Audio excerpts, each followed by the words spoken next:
हिंदुस्तान के जाने माने डॉक्टर देश पांडे साहब हैं, पुलिस कैंप मेडिकल लगा हुआ है। डॉक्टर साहब, इंडिया में आपका स्वागत है। किस तरह से पुलिस लोग की मेडिकल हेल्थ के बारे में आप देखते हैं? नहीं, आज का जो कैंप जिसके लिए हम यहाँ आए हैं, ये कैंप बहुत अच्छा है क्योंकि ये पुलिस और उनकी कुटुंब फैमिली मेंबर्स के लिए ये किया गया है। करीब 400 लोग कल देखे गए, आज और करीब 250 लोगों को देखा गया। देखिए, कोई भी सोसाइटी में पुलिस जो ग्रुप होता है ना, ये सारा संरक्षण का ग्रुप होता है। जैसे बॉर्डर में अपने आर्मी खड़ी होती है, वैसे पूरे अंदर पूरे बहुत बड़ी एरिया में पुलिस लोग हमारी देखभाल करते हैं। कोई भी क्राइम होने नहीं देते, संरक्षण करते हैं, ऑर्डर रखते हैं पूरी सोसाइटी में, और 24 घंटा ये लोग काम करते रहते हैं, खुद का ख्याल नहीं रखते। तो उनकी जाहिर है कि इनका स्ट्रेस जो होता है, तकलीफें जो होती है, इनको बहुत ज़्यादा होती है। तो इनका अगर हम ख्याल नहीं रखेंगे तो एक ग्रेटफुलनेस की बात ही नहीं आती फिर। तो ये करना बहुत ज़रूरी है। तो ये कैंप जो है बहुत अच्छी तरह से हुआ। इसमें सिर्फ कैंसर का ही कैंप नहीं था, सारे हेल्थ का, जैसे कि हेड एंड नेक का हो, गायनेक वाला हो, पेट का हो, ये सारी बीमारियां देखी गई। और करीब करीब 15 से 20 लोगों को इमीडिएट ट्रीटमेंट करने की ज़रूरत पड़ेगी, ऐसे डायग्नोसिस किया गया। तो ये बहुत अच्छी है। हमने दूसरी बात जो देखी है कि 50 साल की कम से उम्र हमने जो देखे पुलिस या उनके फैमिली मेंबर्स, इनको कोई लत या चट ये नहीं है। ये बहुत अच्छी बात है। तो इनमें अवेयरनेस जो है, कॉन्शियसनेस जो है, हेल्थ की ये वगैरह कैपेसिटी जो है बहुत अच्छी है। और ये खुद के जो हैबिट्स है, अगर ये काउंसलिंग करेंगे दूसरे लोगों का भी, तो धीरे धीरे वो जैसे कहते हैं ना, जोत से जोत जलाते चलो, तो ये ऐसे ही धीरे धीरे समाज की हालत अच्छी होती जाएगी। सर, ये मेडिकल कैंप लगा हुआ है कैंसर डिटेक्ट होने के लिए, किस तरह से डिटेक्ट करते हैं अगर कैंसर? नहीं, हम तो पहले तो हिस्ट्री देखी जाती है कि आपको क्या तकलीफ है वगैरह।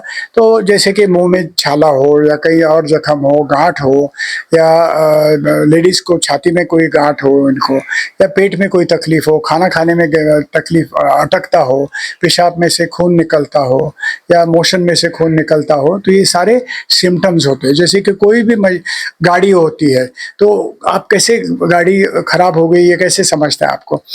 वो झटके लेने शुरू कर देती है, उसमें धुआं ज़्यादा आता है। ऐसे कोई भी सिस्टम में, बदन का जो सिस्टम जो होती है, सांस लेने के सिस्टम कहिए, खाने के सिस्टम कहिए, या मुंह के सिस्टम कहिए, कहीं पे भी कोई तकलीफ हो तो 90% कैंसर नहीं होता, लेकिन जांच करना बहुत ज़रूरी होता है।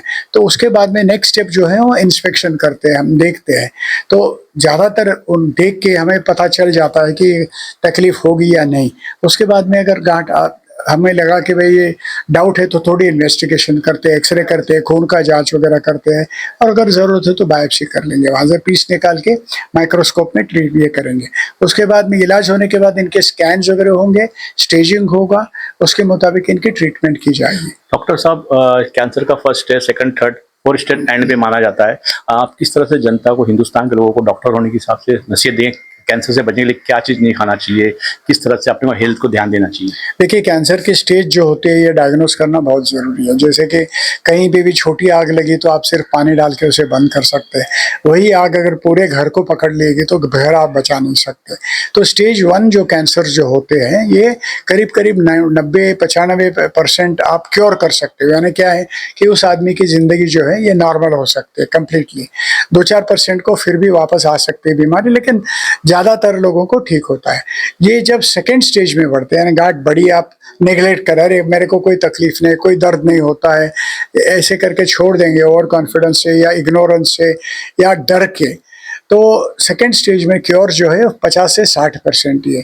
थर्ड में 30-40% ही क्योर होता है। इसका मतलब ये बाकी वाले जो 50%, 60%, इनको बीमारी वापस आती है और उसके बाद में ये इससे ही चल बचते हैं। चौथे स्टेज में करीब 10% ही बच पाते हैं। कैंसर, देखिए बात ऐसी है, आपको सर्दी खांसी होती है तो आप उतना नहीं डरते। कैंसर से क्यों डरते हैं कि एक है मौत का डर, दूसरी बात ऐसी कि इसका जो कॉस्ट होता है ट्रीटमेंट का, ये बहुत ज़बरदस्त होता है। और ये सिर्फ पैसे का कॉस्ट नहीं है, सोशल कॉस्ट है, साइकोलॉजिकल कॉस्ट है। फैमिली वाले लोग भागम दौड़ी करते रहेंगे, आपके बाजू में उनको बैठना पड़ेगा। ये सारा अगर आप कॉस्ट देखेंगे ना तो बहुत ज़्यादा कॉस्ट हो जाती है। तो इसके लिए बेहतर है कि एक तो अपने आदतों पे अपना कंट्रोल रखिए, रखिएगा। दूसरी बात है थोड़ा एक्सरसाइज करके फिटनेस वगैरह रखिएगा अच्छी तरह से।